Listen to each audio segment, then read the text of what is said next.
I'm going to be elaborating somewhat on the reckoning and dismissal of the shepherds, who are the rabbis. And I'm going to get into that, the definitions themselves, what this means, and in part why God has done this. One thing I want to make emphatically clear, since I hadn't heard one word from a rabbi, and I'm quite certain, as a group, maybe not all, as a group, they had no idea there'd be a reckoning and a dismissal by God. They would not enter the scroll of remembrance, which means they don't see God's heaven for the Jewish people, which is something you do not want to miss. Because they just talk about the Messianic era. All of a sudden, Moshiach perfects the world. Everybody loves the Jew and exalts him in the world. The world speaking Hebrew. And the sole existence of mankind becomes to know God. Nations love nations. Things that simply cannot happen. And what do they leave out? How about God might hurl your glory to the ground or utter destruction if you don't recognize Elijah? You know, you're praying for Moshiach every day. One, you don't know you're about to get dismissed when he comes. And two, you completely ignore utter destruction if Elijah is not recognized. He clears the way for the building of the temple, which is God's purpose that might prosper. Don't build it, utter destruction will come someday. Build it, and you will never be defeated and dispersed again. Who should you be looking for? I mean, what does David do? He brings the reckoning and dismissal of the shepherds, the rabbis. That's what David does primarily. And with him comes God's grant of a covenant of friendship, which differs markedly, absolutely refutes a messianic era. God says things like, there'll be a planting of renown when I come with Moshiach. You will no longer be the taunts of nations. That tells you one thing. The nations aren't exalting you. You're just not being taunted. Why? God's in his temple again. And they're not quite sure if it's true or not. For the most part, that would be the majority. And of course, the covenant of friendship. Well, that is the covenant of friendship. No longer dispersed. You will not be defeated, dispersed. The temple in your midst. The world will know God sanctifies Israel. That's what you get. You don't get perfection throughout the world. You don't get exalted throughout the world. If that's what God had intended, this is where he did written it. In the covenant of friendship. It absolutely refutes it. You got utter destruction. Malachi 3. You got your glory hurled to the ground. Your power. If you don't assist God in recognizing me. That's what it says. He's saying, you know, who is this coming from? Adam, Gentile lands, Christianity. Who's this?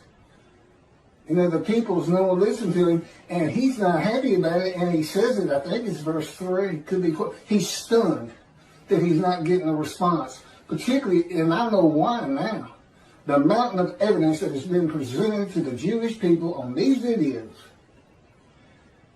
cannot be surpassed by any other man to come. I'm either him or he ain't coming. Which is it? God said he was coming. God's righteous servant. What was David? A servant who was righteous. Who was Elijah?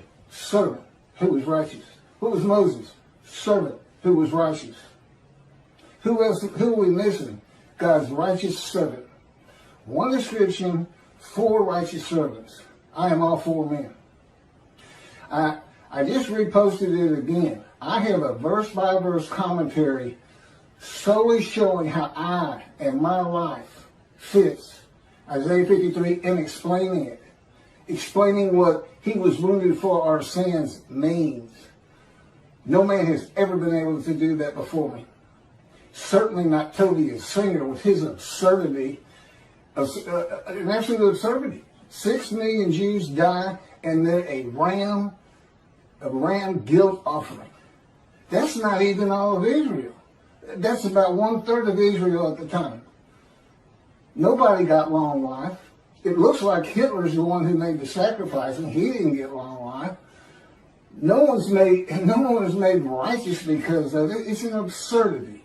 Okay, he couldn't come close to interpreting the true meaning and the way to make this understandable.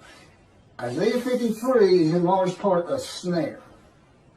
Okay, God knew the Gentiles were going to take your book one way or another. And he set them up. He set them up for the day of the Lord, and he set up the rabbis too. He knew you were going to be practicing the Messianic era. All of these are proof, as I straighten all this out, putting forth what he wants Judaism to be. This is what God wants Judaism to be. Not what Rambam wants it to be. He doesn't even want the entire world to be simply to know God. It's not what he wants. Primarily, God, what are you doing? What are you doing? I'm creating a new heaven, he says that first, and a new earth. What's new about the heaven you're creating? What changes? I'm going to have a new host of angels, the angels of Israel. And I want every Jewish, all of my children to go through the same thing they've all had to go through. Anti-Semitism, racism, bigotry, having to survive on a planet that simply does not like them. That's what he's looking for. That's the angels of Israel. You got your own unique personality. 613 laws. Okay, about 200 of them were animal sacrifice, and that was done away with by his prophet. God said, I don't want your animals anymore. Yet Toby, a singer, thinks he wants a human being.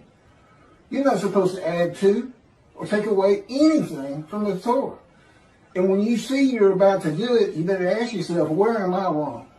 Where am I wrong to add a human being, much less 6 million of them? And, let's go on Christian. That's what they did. Let's put a human being, an unblemished lamb, and we'll be sin free. I don't know what your guilt offering did for the for the Jewish people who become the righteous servant. No, the righteous servant is for the day of the Lord. He has to have a Moses, a representative. It could be an Elijah or a David, but he's got to have a man. Okay, I fit it to the T. That my Isaiah 53's been out there for over 2 years, and I get nothing. Don't tell me these people like Toby and Jews for Judaism haven't heard some rumblings.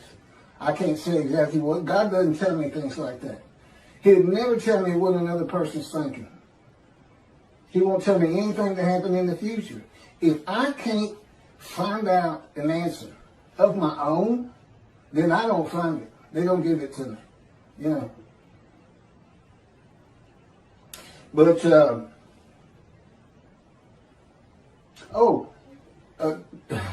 one of my first lessons, and this is for the rabbis who think God, this can't be, or he's not David.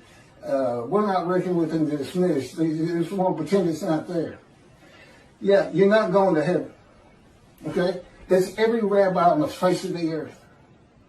I would include religious leaders. Matter of fact, if I had my way, and I don't, I'd include the government because they're leaders. But let's get to this first. Because y'all don't know God like I know God. I've been with him for 13 years in the fire of refinement, punishment, chastisement, maltreatment, crushing, bruising, wounding. And it is constant and incessant.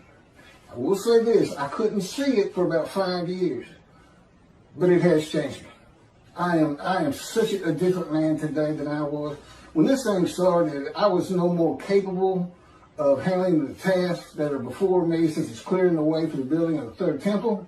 Just talking in front of people. I was a lawyer, but I was a book lawyer. I didn't like talking in front of people. Matter of fact, I can't remember a time I ever had. I wasn't sociable. I was a loner. All that's different now with God in me. The Spirit of God, I'm in my spirit, and my spirit's in me. Guess what? God's in his spirit's in him. It's the same thing. And his spirit is an angel of his presence. He made an angel, created an entity, a person in existence with emotions. And for his body, he did not give him human form and wings. No, His body is the Spirit of God. So if God comes to you, or the angel of the Lord comes to you, you are, for that time, a man of divine beings. Now the man who wrestled with Jacob, that's just, God just saw a fella near Jacob, woke him up, told him, I'm the God of this land, Abraham, Isaac, and Jacob. I have something for you to do. And it's all to do with God. It's instant. You know who he is. There's no, huh? Who's this? There's none of that. You say, okay, let's go. I'm ready. What we doing? He's a man of divine beings, but he was just one night. So he didn't go through much of a fire refinement, if any.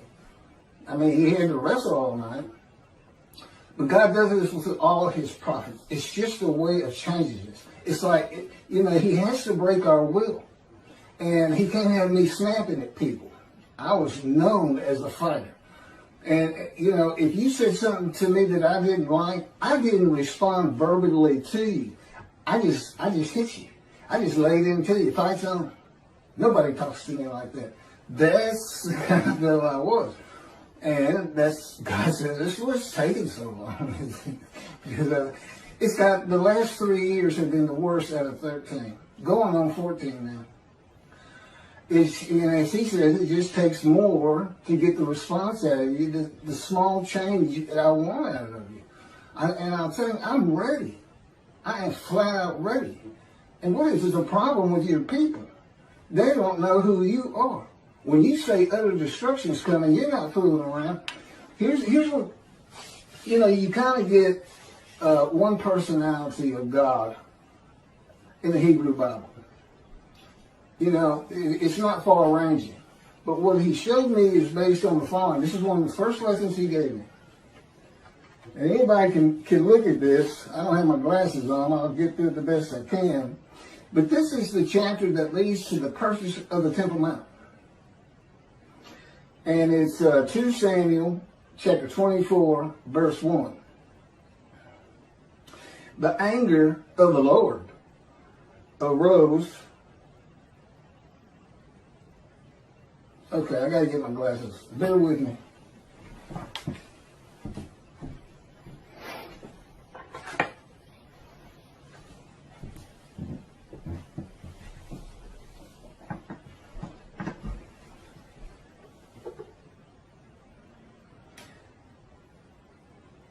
The anger of the Lord again flared up against Israel, and he incited David against him, saying, go and number Israel and Judah. That'd be the northern kingdom, kingdom of Israel, sometimes the kingdom of Ephraim, the largest tribe landowner, immediately north of the lands of Benjamin, which is a partition between Ephraim and Judah. And Benjamin is considered part of Judah because that's where the kings rule from. Go and number them.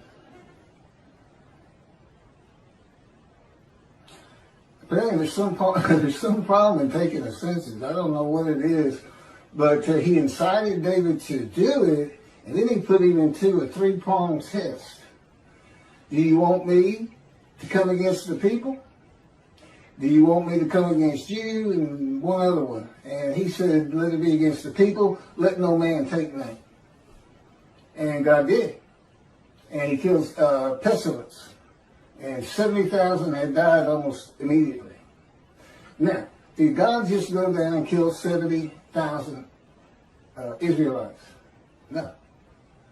He takes the credit for it. It just makes him look mean and tough. Listen to everything I say.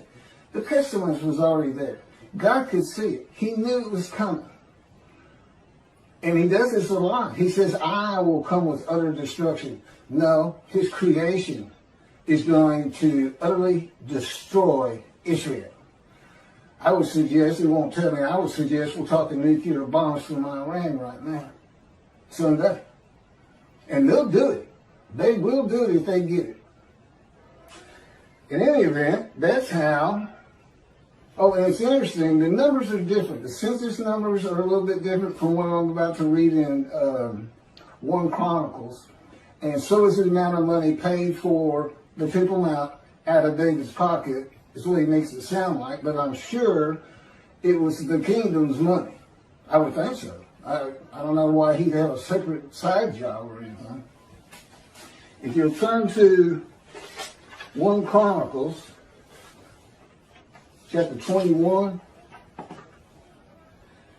it's the same story. It even says it's the same story somewhere in here. Maybe there's a footnote. Satan arose against Israel and incited David to number Israel. And then you get the same story. You know, David realizes what he did was wrong. See, he incited him. He didn't go tell him. He went to a prophet who told somebody and this and that. And then David was all wanted to be in repentance and was sorry he had done it. And again, I don't know why it's bad. They won't tell me. I've asked them right before we started this. They'll know. So, what do we have here? Satan incited David, and God incited David in the book of the prophets, and in the writings. In the writings, it's Satan. First of all, Satan doesn't exist. Judaism doesn't believe in hell, and they shouldn't. There is no hell. God's got, you know, if you don't heed and revere him, if you sin all the time, he just doesn't pay attention to you. He knows his creation. He knows what humanity does. He knows what humans are. He knows there's no stopping that. And, I don't know, you might say, didn't he got a special place for Hitler? And the answer is, he tells me no. I don't think about him. He doesn't mean anything to me. But why is that in here? You would want to say, well, if I had to go either way, I say 1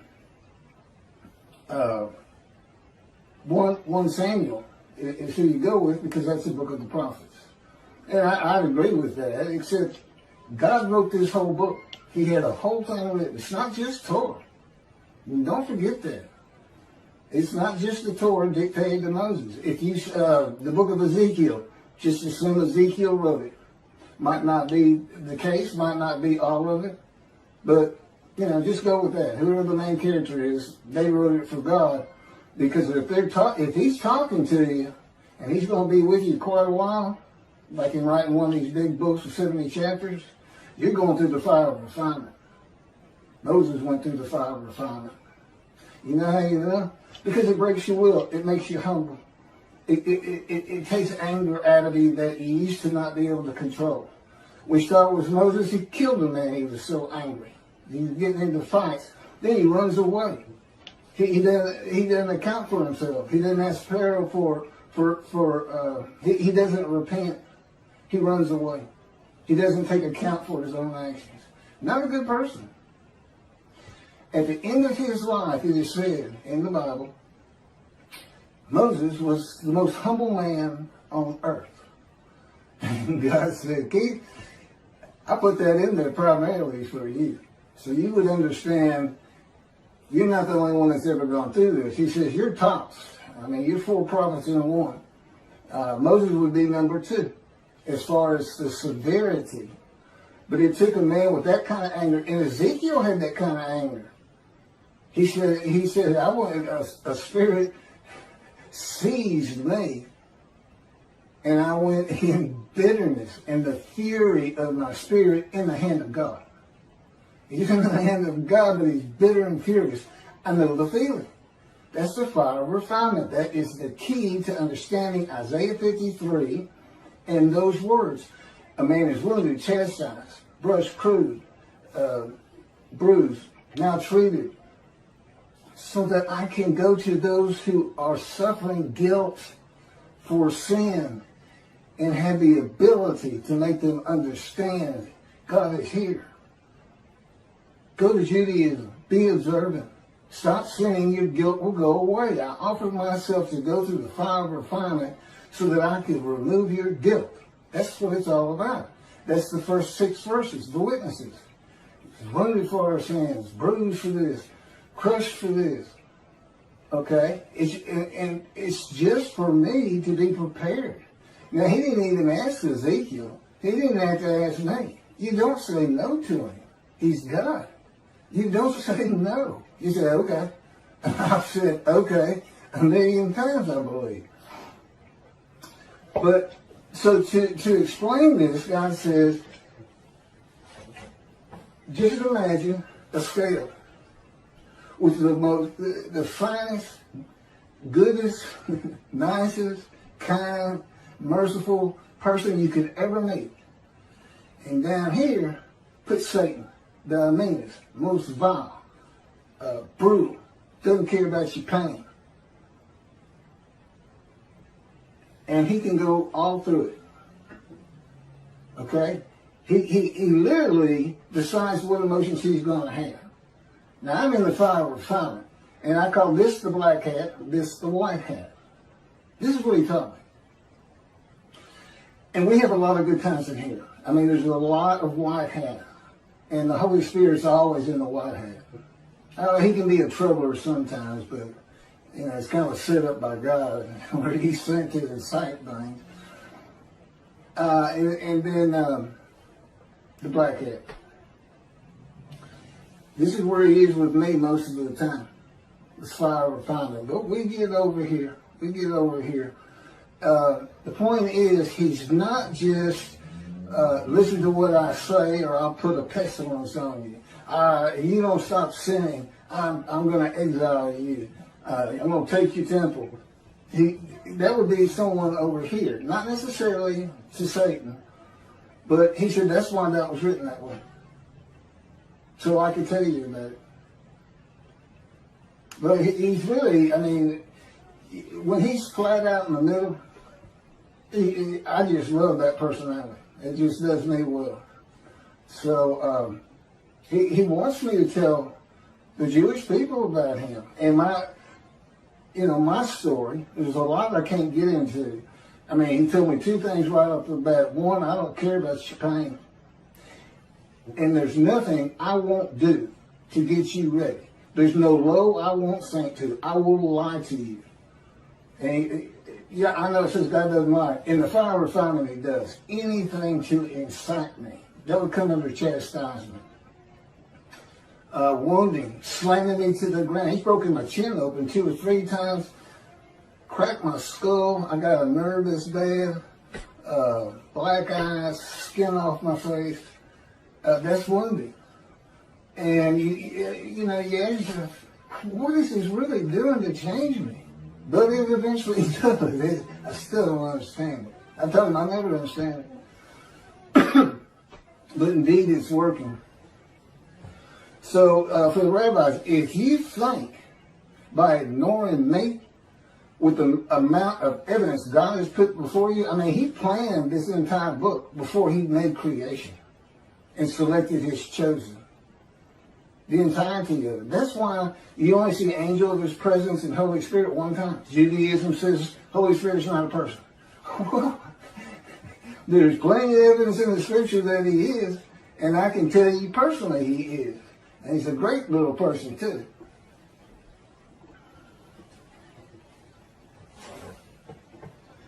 But let me carry on. It's nobody, he's not, I guarantee you. If Toby, Singer, and Jews for Judaism were sitting back there going, well, we make money. Oh, that's what they wouldn't say, we make money on Isaiah 53. Or we can't say we're wrong because of your arrogance.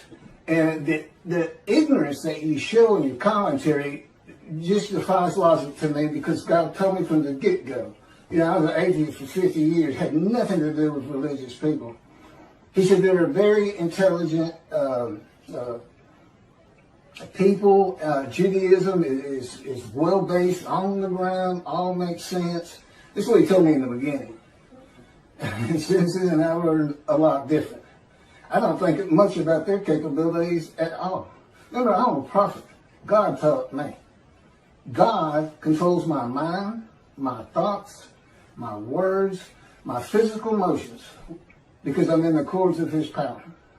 He can spin me like a top if he wants, slam me to the ground. He can make me shake like a leaf. so that when I try to eat, I can't hold my food on the utensil, and I end up having to take the bowl and put it, just embarrass you. I tell him, you're really humiliating me. It is maltreatment, but I can tell you, I sure don't like you doing it. And he's done it. He'll do it with my legs, where you feel you're going to fall down. Sometimes I dread walking down the steps when he's got me right in the midst of. He calls it a 3-day thing, where which is at least once a week, if not twice. That's the kind of thing I'm talking about, and eventually that kind of treatment, maltreatment, changes you. And it also makes me, I know what I've been through. I know the pain I've been through. And I'm not even counting the accidents he put me through, being shot, giving me cancer, shot through the abdomen. I'm just talking about since he came and started talking to me when I was 50. Well, let me go over this reckoning again, because apparently it's just not getting through. And if those particular rabbis aren't listening, I get plenty of views. I guess 4,000 now or something, which is nothing for the big boys. But, I'm not a rabbi. Certainly not anything to do with Christianity, Pastor. I stayed away from religious people. I can't ever remember having a religious conversation until I was 50 with God. When he said, let's go buy you a Tanakh. And I said, what's a Tanakh? And that's when he started teaching me.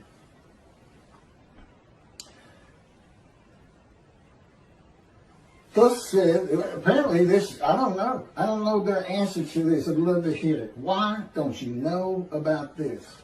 Thus said the Lord God, I am going to deal with the shepherds. I will demand a reckoning of them for my flock, and I will dismiss them from tending the flock. Then I will appoint a single shepherd over them to tend them. He shall be a shepherd to them. I, the Lord, will be their God. My servant David shall be a ruler among them. Not a king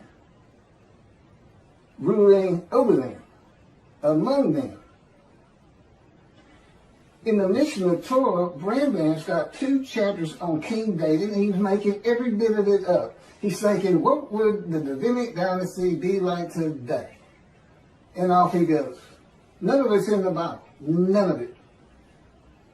King Moshiach will study Torah all the day and all the night. No, he doesn't. Not even close. I see, they got the Torah down. I don't need to, I know enough about it. It's not like I haven't read it, but it's not like the prophets, and to some extent the writings.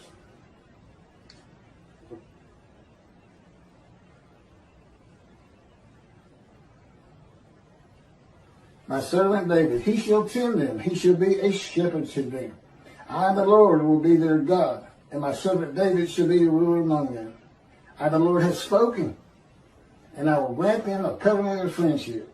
Again, it is so far removed from the Messianic era.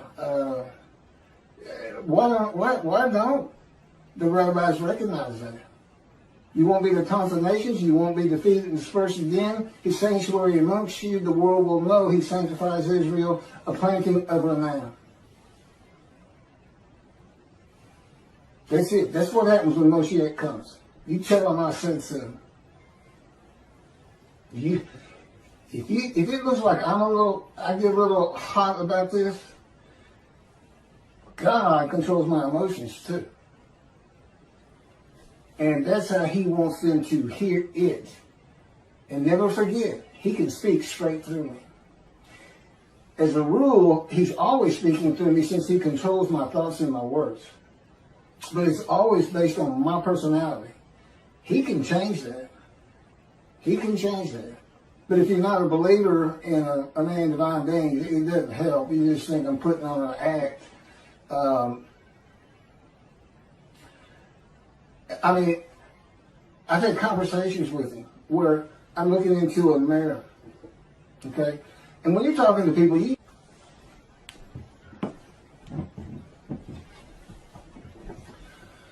you know what your demeanor is. You know what you're sounding like and what you look like. And I'm looking at a mirror, and again, because of His power on me, I literally had a conversation with Him. And I look in the mirror, and that's not who I am in that moment, and it's not what I sound like. And, this is my lessons. I have lessons all day long, and I have for 13 years. I mean, He's doing something with me all the time. And primarily, again, it's controlling my mind is based on my capacity as Elijah to teach you how you can think in heaven. Your spirit reads your mind. Okay, your mind takes in, your mind's just electrical impulses, little chemicals, different tissue, and it takes in what eyes can take in and what ears can take in.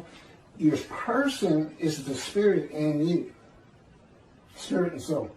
And together, spirit and soul form a person. The soul's kind of like the DNA of who you're going to be. In heaven, you don't have that mind. God becomes the information of your mind. And He can do it for everybody in heaven. That's why He said, before you pray, I will answer. Just because He's the one having you think, I'm going to pray. And you won't remember the things of the past. That's a whole other discussion. But I have all of that information because I'm Elijah. There's a reason He took him up specifically and nobody else and sends him back. It's a further proof of who I am outside the fact I fit every verse of Isaiah 53, outside the fact I'm the only man who's ever been able to explain Isaiah 53, the fact that despite your greatest minds, Jews for Judaism, Toby Singer, and everybody else who makes commentary on it, have never been able to figure it out. You can't figure it out if you're not the righteous servant.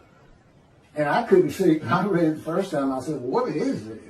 I said, who do you think that is? I said, I have no idea. He said, that's you. I said, okay. This is in the verse 2 years, I can't remember exactly when. Okay, now these words are used. My servant David shall be king over them. Be one shepherd for them all. King, prince, shepherd means leader. That's what it means. I won't be getting to that. Just leader. This is words of leadership. It's not a Davidic kingdom. God knew all things from the beginning. And He knew when He had the day of the Lord, Israel would be a democratic, free country. There's no place for a kingdom. You want a kingdom, go live in Saudi Arabia. They shall follow my rules and faithfully obey my laws. Thus they shall remain in the land which I gave to my servant Jacob, and in which your fathers dwelt. They and their children and their children's children shall dwell there forever, with my servant David as their prince for all time. That would be the line of David. Through Solomon. Solomon had the same covenant with God. And this the first people to read this are in antiquity. They understood king and prince. And back then, I can't fault Rambam too much, but today we know better because it's a democratic country. It's just that not Middle East, I guess, has got the most kings and kingdoms anywhere in the world. But anyway, God knew. He knew Rome was going to destroy the second temple. The dispersal would occur. The diaspora begin, which is away from the promised land. And he knew they weren't going to just come back of their own, but that, and he didn't cause it, despite what Toby Singer says, but that the world would drive them back one day. He knew it was going to be ugly. But, and he said, well, why didn't you come help? Why didn't you come back? You're not supposed to be out there. You got to learn your lesson. There's some black cat there. You see that? Don't forget, he is a celestial being. He is not human. He has emotions, but he can actually operate his emotions, whereas we can't. We can't to an extent.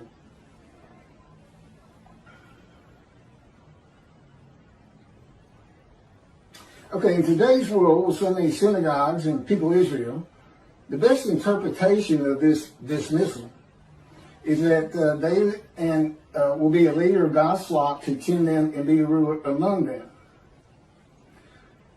Like a rabbi, a person with knowledge, a teacher. But I'm not getting ordained or anything.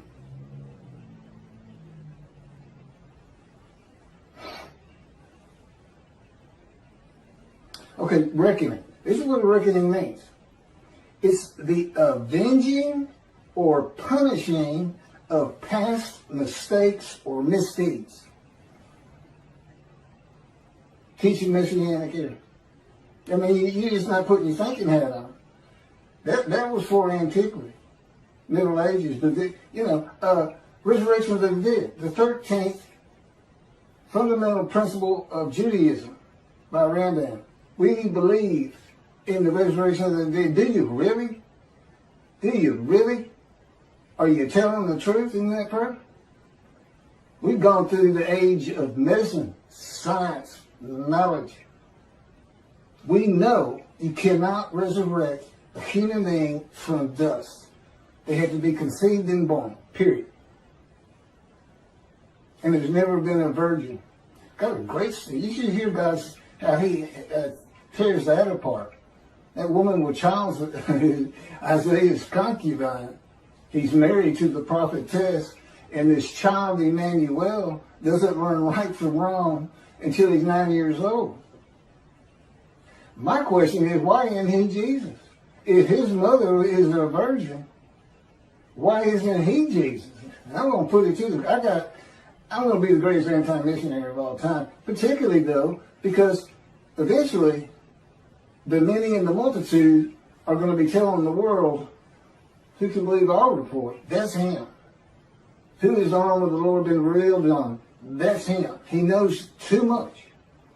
It's impossible to deny what's happening here. It's impossible to deny that there are rabbis who have heard me and are ignoring it. What about Elijah? Rabbis who ignore? Because I'm Elijah too. What about that? You want to be responsible for utter destruction? How many millions you lose in the Holocaust? 6 million? How many Israeli Jews do you have right now? Well, 7 million. You ready to up the ante on that? How many Jews can we kill at one time? You're not going to recognize David. You don't get the covenant of friendship. And it doesn't go into. I have both covenants. Sin forgiveness in Jeremiah 31 that puts Torah on your heart, and friendship. And God wrote, when he was dictating to me the book, Isaiah 53, the day of the Lord, he actually has it stated that when these books are published, the covenants go into effect. Well, as you can imagine, I can't get them published. And it has to be a big-time publisher who can distribute worldwide and market worldwide. Because all Jews have to read it and know they're sin-free in the Holy See. It's part of also being Elijah. Come back to Judaism. And the righteous servant, 53. Makes so many righteous. Well, in effect, I've already done that with the covenants when the books are published. If there's any rabbi who'd like to step out of dismissal and see the heaven God is creating, contact me. I'm easy to talk to. I was a lawyer for over 20 years. Had clients, come in, had to be friendly. Yeah, I said I was antisocial, but in a business context, it wasn't a big deal. I knew my parameters, so to speak. Come forward and help me. You're a servant of God. If you're a Jew out there, you're a servant of God. Be proactive. Anything you can do to get me recognized, anything you can do. And understand this. This is supposed to happen according to Jeremiah. The land lay desolate for 2,000 years. Now the cities have been renewed, restored, Jerusalem rebuilt, the land blooms again. That's what it says. And it says, then I'll bring a new covenant to you. New covenant. You know what Rashi says? New covenant commentary. The angel is the angel of the covenant you desire. There's only two. and daily brings friendship. So we're talking about the covenant of sin forgiveness to make you a holy seed, just like God did with the Assyrian Babylon exiles that had the second temple built. This is to have the third one built. You got a clean slate, but if you start sinning, that covenant didn't do you any good at all. So, my job is come back. Don't let the evil inclination get you, so to speak. You got a clean slate. Honor God by coming back to observant Judaism. See, I got all kinds of pulls to help refill the synagogues, to grow every year instead of decline every year. And part of it is you got to change things like a resurrection of the dead. A time when the Jews are exalted. You know what you do? You make them lazy. What happened to never again? Never forget. You got utter destruction on the horizon. I have no idea when God might just say, that's it. I've given them enough. They won't respond. I'm leaving. And utter destruction will come to them. You never know. You're servants. His servants. You're not the righteous servant, as Tobias Singer and Jews for Judaism, Michael Skoback, and whoever actually did the commentary, that absurdity they both put out there. Michael Skoback bases his whole commentary on an exaltation of the world of the Jew, the Messianic era. His whole commentary is based on something that will never happen. Never. These are religious people. I don't know how they do it. I believe in it. I believe in the resurrection. Oh, you believe in millions and millions and millions of people suddenly appearing in Israel? Who's going to feed them? Who's going to put food on the table for them? Hey, guess what? You're going to have slave Israelites from Egypt. You know what God says? If you see a slave Israelite from Egypt, you know what you're supposed to do? Run. Run and get a gun quick. They'll kill you. These people were savage. They still weren't cooking their food back then. Slaves. No schools. Nobody around them school. Nobody listening to you. Believing in all kinds of gods and this and that from Egypt. Yeah, they're suddenly going to appear. That's what they say. Every single Jew who's ever lived. You got 6 million from the Holocaust. What are you going to do with that 6 million? That's just 4 years. It's the most. You're going to lose the young people. They're always looking for fake news. I guarantee you, if I sat down at a synagogue when I was a young man, and I didn't, of course, I'd have gotten up and walked out right in the middle of it. You're saying, what? You think every Jew who's ever lived is going to rise, old bones, rise. And their soul is going to come from some keeper of the soul's place and come into that body. That's your belief? Well, I got to go. I heard y'all real practical, down to earth. You had things to do. You had Shabbat. You had high holidays. Mitzvahs. But I'm not listening to garbage, okay? I'm a man of reasoning and intelligence. The people in antiquity, Middle Age, weren't. And all those things that you come up with, swords into plowshares, that was for a time gone by. Men will always be at war, period. In Moshiach, no man can get all of Israel to follow Torah. Good luck. Only about 30% of them are even observant. Secular. God wants that straightened out. He wants a practical religion for the chosen. And he wants the world to hear about it. And it helps me take the wrath of God to Christianity. Lift me up. I'm the man of Isaiah 53. And where does that come from? Chapter 51. I'm going to take my bowl of wrath, my cup of reeling, and I'm going to take it from you, my people, and I'm going to pass it to those who told you to get down on the ground and walked all over you, and walked all over your back, something like that. Okay, what happens next? 52 comes up. That's where the righteous servant of Isaiah 53. That's where the description starts. 13 through 15, and then all of 53. Do you see the connection there? Wrath's coming. Now, how does that match up with Moshiach coming? And a Messianic era occurs. And there's a resurrection of the dead, which is a proof of who I am. Where's God's vengeance? Where's the doom upon the nation in Psalms 149 and in Psalm 149, ending in 150 with an exaltation of the Lord, which you can think of as we're building the temple again. And by the way, it doesn't have to be on the Temple Mount. It's got to be on Mount Zion. Two things. One, it's not big enough for what God wants. He'll give me the plans when necessary. It's kind of like, getting the plans for the iniquities or, anything. He'll give it to me. I'll give it to the right people. But they got to recognize who I am.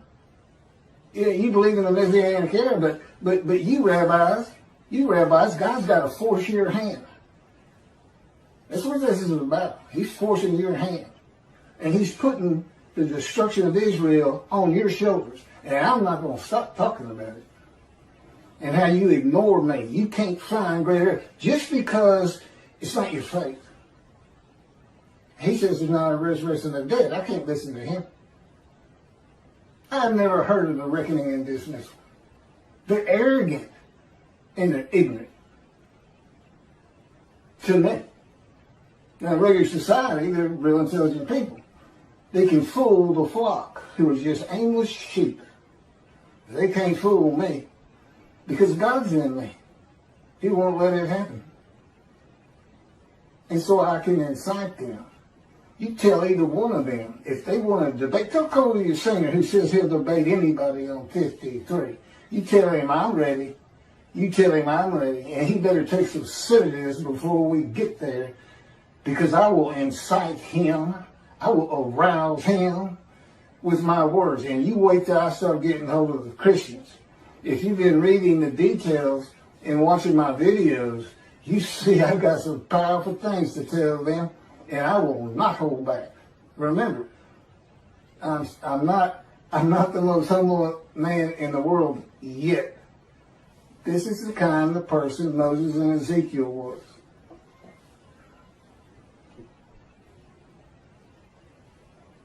Reckoning, the avenging or punishing of past mistakes or misdeeds. It's not just the Messianic era. How about these two, Tobiah and Skobac, Jews for Judaism? I can't imagine they really believe what they're saying. They probably had to work and work. How can I explain this part? Tobiah's fingers, it just scares me, because in the beginning, I really thought so highly of him. Years and years ago, when God started teaching me, he had me listening to the radio show, and I was learning things from him. He's got a lot of knowledge, but his capability of reasoning is at the level of antiquity, where there was no reason. Everybody lived on emotion, because you learn how to reason in school. Maybe he just went to a yeshiva and didn't have to figure out math and other things that teach you. You don't use it, but it teaches you to reason. Okay, I got to get off this thing. Why is shepherds a metaphor for rabbis? In case they think there's a little wormhole there to get by this. Well, shepherds doesn't necessarily mean rabbis. Yes, it does. The term rabbi in the original Hebrew means a teacher. In pursuing that calling, individuals have responded to the various needs of their Jewish community. In addition to the literal meaning of the word rabbi, Jewish tradition views the three Hebrew letters of that word to represent an acronym. The abbreviation translates to shepherd of the children of Israel. The shepherd is the dominant leadership. Remember, leadership, king, prince, shepherd. Is the dominant leadership metaphor in the Hebrew Bible. The role of the shepherd was a cornerstone of the Hebrew economy as sheep provided key staples of wool, meat, and other commodities. God's choice of the shepherd as a leadership metaphor made sense for a nomadic society dependent on sheep, goats, and cattle. Okay, the question, why all of the rabbis, even those without flocks, those who don't say anything about a Messianic era, still part of the religion they call their own?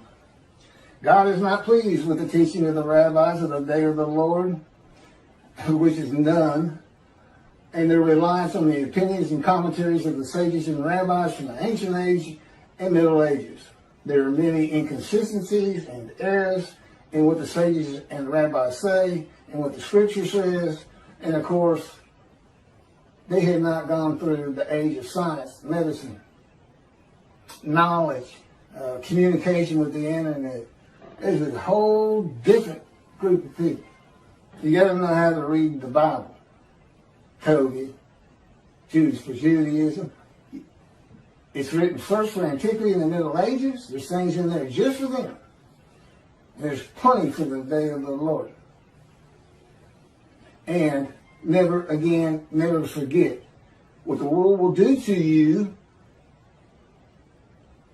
if you don't heed God's prophet. And what they'll do to you, even if there's no prophet, and particularly if there's a prophet, because God is performing this video, God himself. And I'm sure that's a strange concept to them. They don't know. And that's why they're so arrogant. And just remember what God says he's going to do to the Christians. I will pull you down from your cliff dwellings for your arrogance. Yeah, he doesn't care for arrogance. He doesn't care for it a bit. He doesn't care for people who ignore his prophet. Remember, when I say you don't care, you say, oh, God cares about everybody, loves everybody. You haven't lived with him and gone through a fire refiner. I feel like he absolutely hates me a good deal of the time. Because I feel I'm ready. Why? How much more can you change me? And it's like, are you the most humble man on earth? Yeah, he can be funny. I shouldn't laugh and give him, the okay on that. It was kind of funny. That may have been the Holy Spirit. God says the anointed one is a shepherd, king, and prince of the flock, not of the promised land and all his people and perfecting the world. Rambam removes God's word and replaces it with Rambam's word. That the anointed one is the king of the lands and people and will have a kingdom basically ruling the world. That's what it sounds like.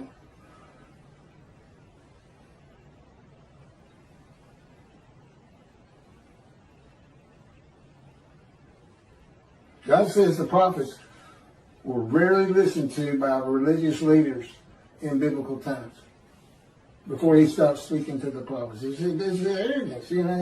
I know what I know, and that's my faith, and I don't care what you say, I don't even understand what you're saying.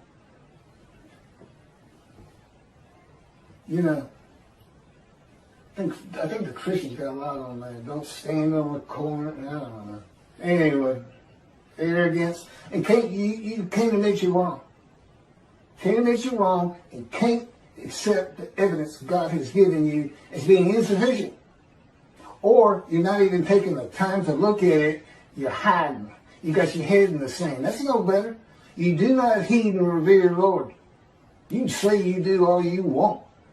But his prophet is speaking. And when that happens, God is speaking. And I don't see anybody listening to me. That's what this video is about. Trying to let y'all know how serious this is. You want to see 7 million dead Jews? You want to see Israel disappear? Keep ignoring Elijah. And that's what you get according to God. I know, y'all just select what God's words you want to abide by. And then, and Rambam's word sounds so much better. Whole world just to know God. Food for everybody. Delicacies like dust in the wind. Well, who's going to do the farming? Who's producing this? Is it what was that? The stuff they got in the desert in the Exodus. Matzo balls. Come on. Again, they control my mind. They like to embarrass me. Then it makes me laugh.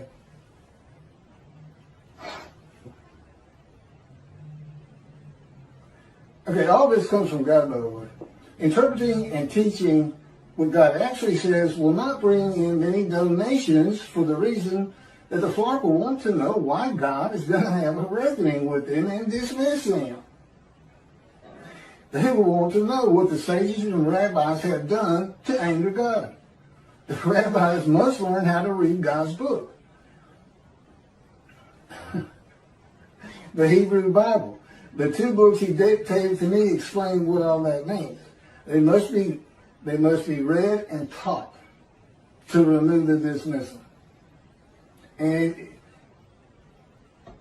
if you're not a leader, if you're just an observant Jew and you go to synagogue and all this and everything, tell everybody you know. You're a servant of God. And his words come from me. This is when it's supposed to happen, unlike Jesus, who prophesied 5 times when he was coming back, and every one of them was false and failed. He didn't come back. He's gone. He's a myth anyway. He doesn't exist. And if you see a Christian and they want to ask you what you think about Jesus, tell them he's a myth. Don't tell them, oh yeah, well, he was fine. I hear this all the time. He was a fine Jewish, learned man. But I don't believe that he died for my sins. No, don't do that. He's a myth. He's not real. God has an excellent argument on that is put together in the book, and it's also on videos. It has to do with the scenes of the Dead Sea Scrolls.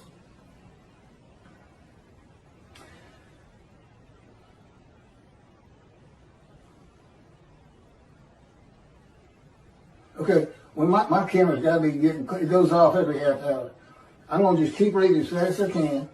I don't think I'm going to be able, but I'm not, that'll be the end of this video, which will be about an hour long. God has never changed the will of men or how they think of him and the Jewish people in his power. Any exaltation the Jewish people receive from the world will come through the efforts of God's righteous servant. That's me. But with him in control of everything I'm doing. As directed and commanded by God as he did with Moses. Moses was a man of divine beings.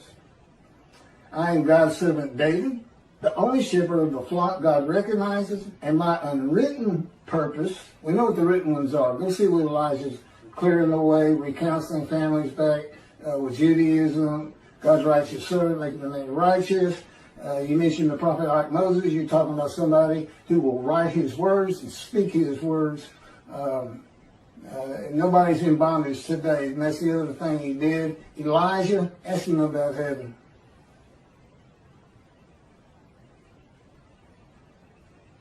And my unwritten purpose is to teach the matters of the 2 books he dictated to me, to tell my stories of living with God and the angel of his presence, the Holy Spirit, what it is like to become a man in divine beings, a host of the Lord's host. That would be unwritten purposes, and I'm sure he's got plenty of others. The rabbis had yet to heed me. I hadn't heard a peep out of them. Here's a man declaring he's Elijah. Utter destruction comes if they don't recognize me, and they don't want to speak to me. They don't want to get them books and read them. I know Toby had for the most part, because nobody from Israel has read them. I'd be too embarrassed. And in his arrogance and his popularity and stardom, he's not even checking it out.